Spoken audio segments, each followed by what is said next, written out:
We begin to improve. We develop more strength. Again, like lifting weights, the first day we start lighter and the next day a little bit heavier, and we're going to move to stronger and stronger amounts till we're able to move our life in the direction we want as quickly as we can think it. That's our goal, to be able to use our personal power on a daily basis. Now, in order to do that, we've got to see what normally stops people from using their personal power. And that's the purpose of this tape.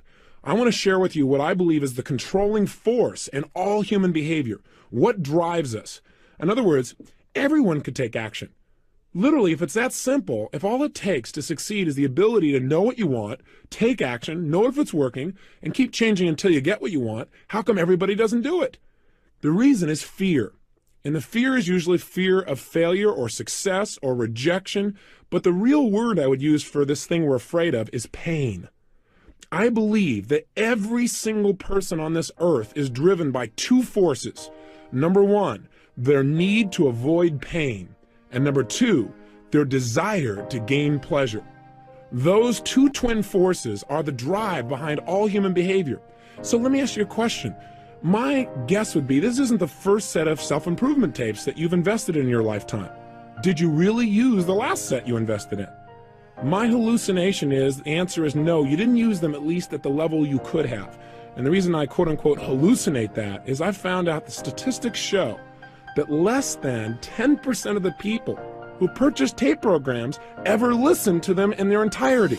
That just blows my mind. Somebody's invested money, time, they wanted a result, but they didn't follow through. Or worse, they invested in a program and they listened to it and then they didn't use what they listened to. If there's anything that I'm going to try and push you to do as your friend and as your success coach, if you'll let me be that for you in this program, it's to get you to act on everything we talk about, to keep the ideas simple and focused, but get you to use them.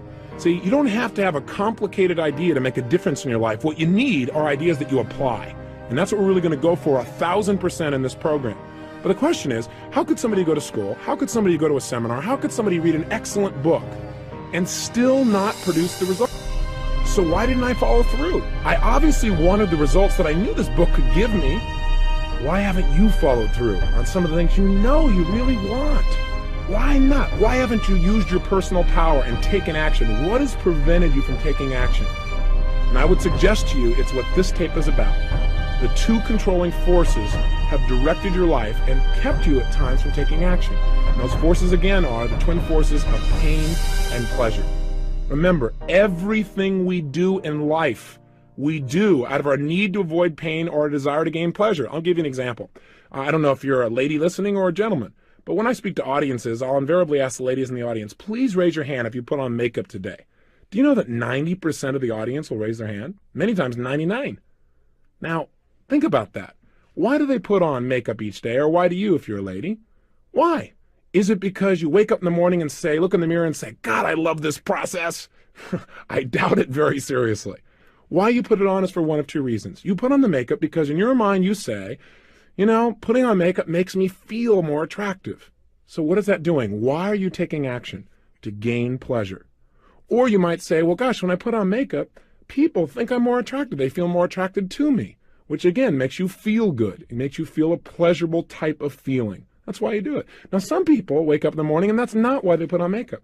Some women wake up in the morning and they say, how come men don't have to do this? Right? But they still do it. Why? Because their brain says, well, if I don't put it on, somebody's going to say, what happened to your face? Right? And some people, of course, do it for a combination of the two. The point is, the only reason they put it on is to avoid pain and to gain pleasure. Some combination of those things. Hey, have you ever procrastinated? You say, what a dumb question. Of course. What is procrastination? It's the opposite of using your personal power. It's being immobilized. It's needing to do something and not following through. I call it the silent killer because it grows on you. It just kind of creeps along until pretty soon it's taking control of your life. Pretty soon you find yourself immobilized in a bunch of areas and you don't even realize it. You don't even notice all the freedom you've given up just because of procrastination. So what is it though? Why do we procrastinate? Why do we not use our power, which is what we talked about in the first tape? Let's figure out what stops us. The reason is when we procrastinate, it's because we think that taking action, whatever action we're putting off, that taking that action would be more painful than doing nothing or not taking action. That's the bottom line. In other words, by not taking action, now, where else do they affect you? Well, Let's take a look. Do you overeat? Some people say, well, I'm going to go on a diet. Yep, I'm just going to go out there and I'm going to starve myself and then I'm going to be real skinny. How often does that work? Now, I'd say slim and none. In fact, studies show that 95% of the people who go on a diet within 2 years have not only gained the weight back, but have also usually gained an additional 2 pounds beyond the weight they were on when they went on the diet in the first place. See, trying to create more pain in your life rarely works because I got to tell you something. The need to avoid pain is biological. It's built into your nervous system. Why? Because it's a survival mechanism. And your brain is going to fight like crazy anytime it sees that you're asking it to do something that's going to lead to pain. So what do we need to do to change our eating patterns? What do we need to do so we get permanent weight loss and we have the physical health we want? Well, the first thing I would do if I were you is I'd find some of the foods that you're obviously addicted to. In other words, foods that you eat on a regular basis and you eat them in excess. Why do you eat them in excess? You go, well, because when I was growing up, these and these things happened to me. No, that's not true. There's only one reason you eat more food than you should. Because it's pleasurable. Because you like to eat that chocolate. Because you think, good dive of chocolate. And you just go into a state where you got to have it. See, you associate deep, deep pleasure, and that's why you go for it. Now you say, yeah, but being fat is really painful. That's true. But the reason you ate the chocolate, because in that moment, what was more real to you? The pain of being fat or the pleasure of the chocolate? I would assume that it was the pleasure of the chocolate if you're overeating. So what we've got to do to make a change in our life is not go out and discipline ourselves, but to change what we link pleasure and what we link pain to. So what if you saw somebody that you were really attracted to and you wanted to be with them, you want to develop a relationship, but you didn't follow through? How come? Real simple, isn't it? Because you associated more pain to walking up and asking him for a date than not doing it. You thought, well, gosh, but if I could do it, I could have the pleasure. But which one was a more powerful motivating force? The pleasure of being in a relationship or the potential pain of being rejected? If you didn't follow through, I'm sorry to sound so simplistic, but let's talk about what really drives human behavior. And I think there are certain basic fundamentals that drive our behavior. And when we understand them, we can start to utilize them to change our life. And if we don't understand them, then what we do is we keep running up against the brick wall. Have you experienced that? Where you're trying to make a change, but it never happens. Why? Because your internal associations about pain and pleasure haven't changed. In other words, you keep thinking, if I do this, it's going to mean a ton of pain. And so you stop short. I mean, a classic example is in relationships. You know, a lot of people in life get this bug. They say, I want to be in a relationship. Why? Because they think being in a relationship would mean lots of what? Pleasure, love, happiness, security, being close, all those special feelings, spirituality, right? That feeling of oneness. Then they get in a relationship and they say, I don't want to be in a relationship, right? All of a sudden they begin to think relationship means pain. Or worse, they think a relationship is the most incredible thing in the world. They love this person. They give 1,000% of themselves. They think about them constantly. And then as time goes by, something happens. And this person, let's say, leaves them or breaks up with them or smashes their heart. The challenge is this. Most people have not learned how to deal with it. Most of us don't consciously look at what we link pain and what we link pleasure to. And so our lives are in reaction instead of in control. So for example, let's say you had a great relationship, somebody you really loved, gave 100% as we started to talk about. And then all of a sudden, one day, something bad happens. They cheated on you, they left you, they lost interest, they were less motivated or attracted than you were. What happens for some people is they have this thing called pain at this moment. And what they link up in their mind is relationships equal pain. Now there's a problem. There's also in their mind, they have this other association in their nervous system. And that association is relationships equal pleasure. So what happens in the future? Well, for a long time, this person will probably avoid relationships. You know, they won't get too attracted. They won't express themselves real fully, or they'll be a little bit more closed down. Does this sound like somebody you know? Maybe somebody you know personally? And then what happens is eventually, you know, maybe some of the pain wears off. And they see somebody and they get attracted or they develop a neat relationship and it starts to grow. But there's a point in the relationship when it's going really, really well, when all of a sudden that person begins to sabotage the relationship. Now, have you ever done that? Usually it's because inside your mind, something has happened and your brain's going, oh my gosh, I'm getting all this pleasure. But I know what's happening next. Relationships will equal pain eventually, so I better get out quick before the pain gets here. Now, I want you to realize that this idea of pain and pleasure doesn't just shape your emotional life or whether, for example, you smoke cigarettes or overeat or whatever the case may be, but it affects every aspect of your life, every aspect, big things and little things. Sometimes business people say to me, boy, this pain pleasure thing, this really affects my business, doesn't it? I said, affects your business. It's everything. I mean, it all comes down to people don't even buy the best product anymore. They buy the product they associate the most pleasure to and the least pain. All marketing is when you watch a commercial is them trying to get you to link pleasure to their product and pain to the competition. Management is understanding pain and pleasure. What drives somebody? Because if you want to motivate a human being, you got to find out what already motivates them. If you want to influence them, you got to find out what already influences them. What do they already link pain or pleasure to? I mean, I'll give you an example. I worked with a gentleman. He was one of the first people that I took on as a private client. Now I have a group of people that pay me between $1 and $4 million a year to personally coach them.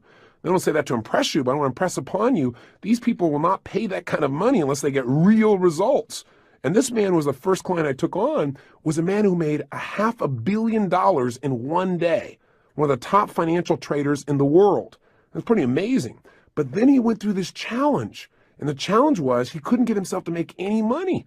For almost 9 straight months, he was losing money. And so he tried everything to turn things around. And pretty soon, as you might guess, he linked major pain to trading because every time he traded, he'd lose. His whole identity was he was the best in the world. So he hired me to come in because he was at the point where he literally couldn't get himself to go into the office because going to the office equaled pain. I mean, can you imagine someone that good being that shut down in what I would call learned helplessness? And the man was really a genius. But his conditioning was taking over. So I came in and helped him to change this pain pleasure. I also helped him to evaluate and study him to find out what was he doing at his very best when he was the best in the world. What was he doing with his body, which we're going to teach you about, something called state and physiology in this program, the very things I did with him. What was he doing differently in the way he made decisions? How was he evaluating things? A lot of what this program teaches I did with him personally. And I began to turn him around. And most importantly, get him to link massive pleasure to trading along with making sure he was using the right principles. You can get all pumped up and excited and link pleasure and do the wrong thing. So by a combination of those aspects, within less than 12 months of coaching him, and I did this seeing him once a month and then talking to him about once a week on the phone and daily through faxes, he made more than $100 million, turned things completely around and developed momentum again. So I just want you to get, this is really important for you if you're in business, as well as important for you in your personal life. And also it doesn't matter how tough things are. I dealt with a woman a couple of years ago who had 152 personalities, and she started splitting in the middle of my seminar. And in 45 minutes, I was able to help her to integrate herself. And the way I did that was by understanding the relationship of these 6 human needs, as well as the principle of pain and pleasure. So I want you to know, when you master this area of your life, you can change virtually anything. And you've got to master it around the area of learning. Things are changing so rapidly. The one skill you got to have is the ability to learn rapidly. And you know what? When we're in school, we link massive pain to learning, most of us. And so kids, boy, you can turn them around so easily when you entertain them a little bit. I try to make this little tape program somewhat entertaining. I just got my voice to try and do it and tease you and push you, but hopefully you can feel the difference, and you will over the next few days as we go through each day, day after day, building momentum. But you know what? The secret is to realize there's so much information. The only stuff we pay attention to is the stuff that moves us emotionally, something that inspires us or makes us laugh or makes us cry or makes us feel. That's the stuff we remember, and that's the stuff we use. So pain and pleasure is shaping every area of your life. And what we want to do in this tape is really start to take control of it. So we're not in reaction to our old conditioning, but we're in charge of it. And the first step to that is awareness of this principle, the awareness that this is shaping us and how it works. So the controlling force of our life, then, the thing that directs our life, is what we link pain and what we link pleasure to. Think about it. Advertisers know all about this, don't they? Advertisers know that if we're going to get people to take action, to use their power to buy things, we got to get them to associate pleasurable feelings to our product or show them how they can eliminate some pain they already have by buying our product. Think about it. Isn't that what they really did in those old AT&T commercials? AT&T tried to give you the pleasure and the pain. What'd they do? They didn't come on with a commercial and say, listen, I know you miss your mother, call her. No, no, no. First they took out a big knife and they stabbed you in the chest with it, right? They came out there and they showed this poor old lady saying, gosh, my son hasn't called me in forever. I miss him. He probably doesn't even love me anymore. Oh my gosh, I'm being left alone. So all the grandmas in the world start to feel pain because they realize their son hasn't called them in at least 15 minutes. On the other side, right, here's the sons out there in the world and or daughters who are watching this going, guilt, guilt, oh gosh, I've been busy, oh gosh, I need a call and everything else. And pretty soon what happens is, in the same 30 seconds after making you feel all this pain for not calling, they then show you that by calling you'll get what? Pleasure. How does it work? In the same 30 or 60-second commercial, what happens is the son picks up the phone and calls mom, and she smiles. Oh my gosh, he does love me. And she smiles, and the music comes on behind it, and he's smiling, and there's an incredible bond and connection. You just feel your heart opening, and at the end of it, they say, don't let your family drift away. And what's happened? In 60 seconds, they've gotten you to link to their product, a way to avoid pain, plus they stirred up some of your pain, made you hurt a little more so you're more motivated, and simultaneously showing you how you can heal it and get pleasure just by picking up this little device that's nearby that they'll make money if you take action on. Now, I'm not against it because I think it's a great tool, but I want you to realize it's a pain-pleasure commercial. And then there was Citibank Visa, right? It's interesting to see what Citibank used to motivate people versus, say, American Express and what they used.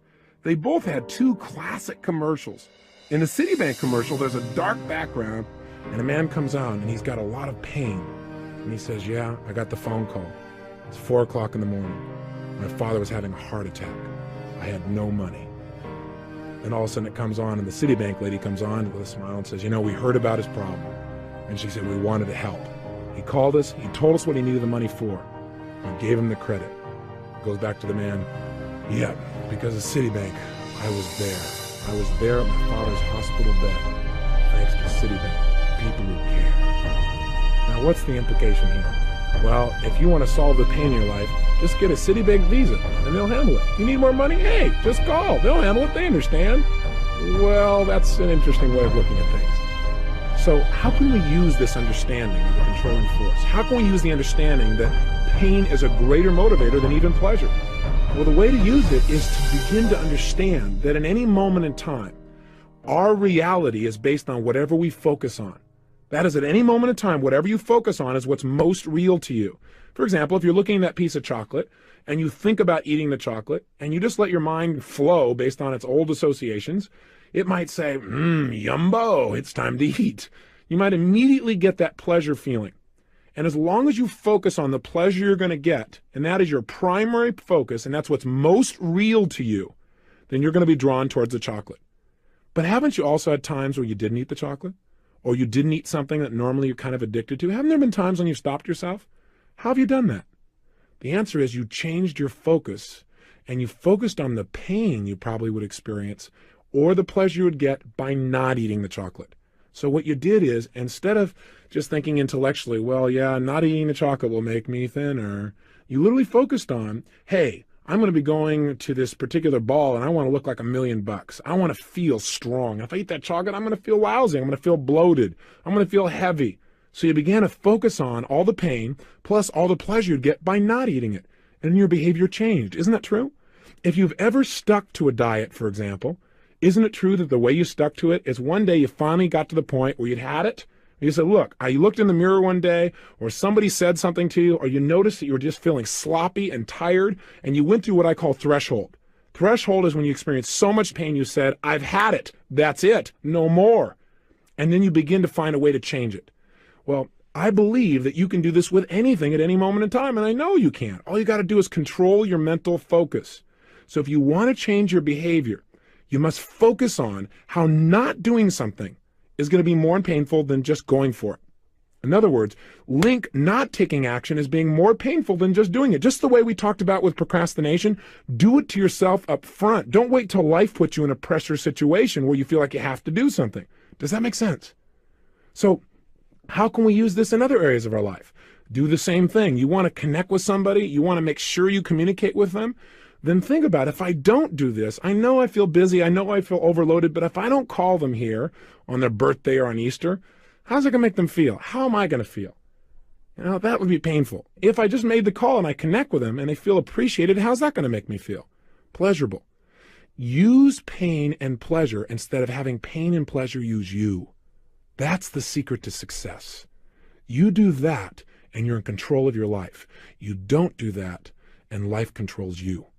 And unfortunately for most people, life controls them. So let's change it. And in the next tape, we're going to talk about specifically how to change what we associate pain and pleasure to. But step number one is just getting clear that this is the controlling force of your life. If there's anything you want to do and you can't figure out why you're not doing it, there's a simple answer. You link more pain to doing it than not doing it. Hey, if you don't have enough money, for example, I know that's an issue for a lot of people. It was for a good deal of my life.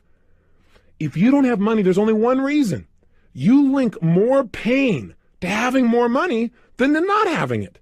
Now you say, okay, Tony, you've been okay up until now. Now you've gone over threshold. I don't buy that theory. Hey, I wouldn't have bought it either, but it's true. I got to tell you something. You're an intelligent person. You have the ability to produce results. You had enough personal power to make a phone call, put your money on the line, and now you're following through and listening to it. You're in that top 1/10 of 1%, literally. I mean, you aren't just somebody who's just hanging out. You're willing to do something about it. Even with all of that, your ability to follow through, if you don't have the money that you want in your life, imagine motivating your life as being a scale, if you would. And on one side is pain and the other is pleasure. And your brain is always weighing, if I take this action, what's it going to mean? More pleasure and less pain, or more pain and less pleasure?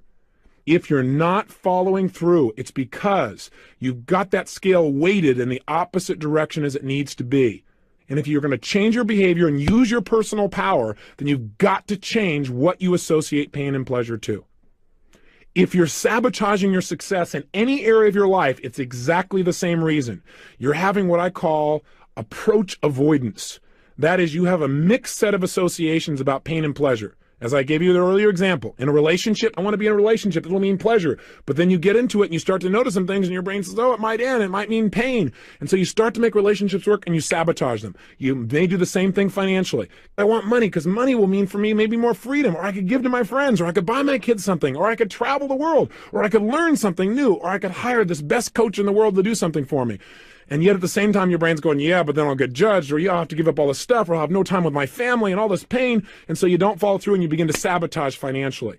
If you're going to change that once and for all, forever, you've got to right now decide that you control the focus of your mind. And that if you're not following through, all you have to do is focus on what's the pain I'm going to have if I don't do this. Most of us focus on, well, what will be the pain if I take action? And we keep ourselves from using our personal power.